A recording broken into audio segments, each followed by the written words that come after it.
Aujourd'hui, la situation est devenue plus grave parce que l'information s'est démocratisée avec l'arrivée de nouveaux acteurs sur les réseaux sociaux. Quasiment chaque Malien est devenu producteur et diffuseur de contenu. Si chacun est producteur et diffuseur de contenu, chacun diffusera souvent ses désirs qui ne sont pas souvent des désirs sains. Et c'est pourquoi, dans ces productions et diffusions de contenu, certains se sont remarqués en créant l'audience. En les citant, je risque de faire des jaloux, mais je dirais quand même que certains ont réussi à toucher le plus grand nombre de gens parce qu'ils ont des centaines de milliers de vues, sinon des millions de vues. Faudrait-il ignorer ça? C'est très grave. Dès l'instant que des jeunes, à partir des smartphones, arrivent à toucher des centaines de milliers de gens de différents continents, ils doivent être respectés. Ils ne peuvent être respectés que lorsqu'ils font du bon contenu, que lorsqu'ils font des choses qui peuvent intéresser. C'est la raison pour laquelle ces jeunes ont besoin d'être encadrés. Le mois est haïssable. Ces jeunes, ils sont là. Ils sont passés me voir à mon bureau. Grand frère pour certains, tonton pour d'autres, en me disant, tonton, en réalité, nous sommes dans un monde et un groupe profondément déchiré. Parce qu'il y a des pros et des anti, tel ou tel, et des individus.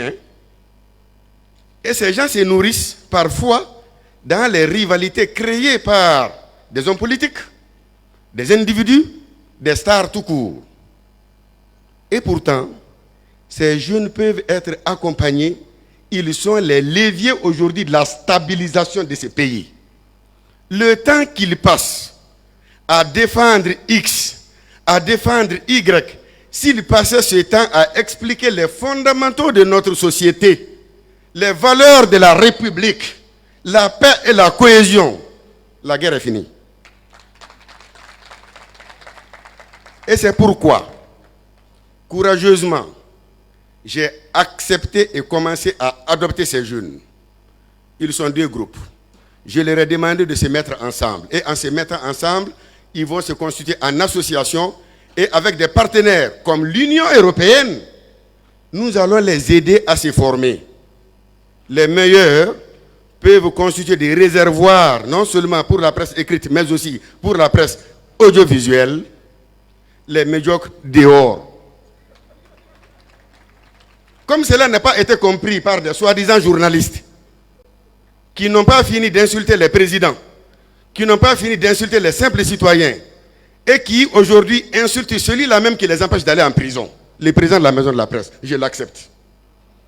Quand on accepte d'être dans l'action publique, il y a des choses qu'on est obligé d'accepter. Mais imaginez à quel point le problème il est grave quand on parle de digitalisation. Quelqu'un qui se permet d'adresser des injures à l'autre, on lui demande qu'est-ce qu'il t'a fait? Est-ce que tu le connais? Je ne le connais pas, il ne m'a rien fait. Pourquoi tu as fait ça? Je descends ce que j'ai fait. Et entre-temps, d'autres l'ont qu'à faire de capture. Ça a été partagé entre différents groupes. Mais les enfants, les parents, les femmes ont déjà vu. À quoi ça sert? Travaillons à faire en sorte que le monde digitalisé soit utilisé pour le bon sens. Je ne saurais terminer sans adresser mes sincères remerciements aux organisateurs et leur dire que la Maison de la Presse a comme rôle essentiel la défense de la liberté de la presse, mais aussi et surtout de la liberté d'expression. Et de cette défense de la liberté d'expression, nous sommes amenés à nouer des partenariats avec des organisations de la société civile, avec des organisations des médias, y compris ceux qui sont sur les réseaux sociaux. En vous souhaitant plein succès, j'ai prié l'Éternel pour qu'il vous accorde beaucoup de chance, beaucoup de progrès, et que cette première expérience servira à améliorer les éditions futures. Je vous remercie. Merci, Monsieur le Président. Merci. Un discours poignant et de qualité également, on va dire d'actualité, puisque je pense quelque part, j'ai cru comprendre qu'il a parlé indirectement de cybercriminalité. Oui. Mais nous allons remercier tous les intervenants donc, pour cette première partie, juste avant de commencer la remise des trophées. Toutes ces personnalités qui ont eu donc à vous adresser des mots soit de bienvenue, d'encouragement aux initiateurs de Digital Era, mais également de remerciements. Donc applaudissez s'il vous plaît pour non seulement les initiateurs de Digital Era qui en est à sa première édition, mais également au directeur donc, de l'AGETIC, Monsieur Ahmed Salif Kamara, je pense, c'est ça Kamara, c'est ça, oui. Monsieur Banjougou Daté de la Maison de la Presse et également bien évidemment, Madame la représentante donc, de notre ministère de tutelle.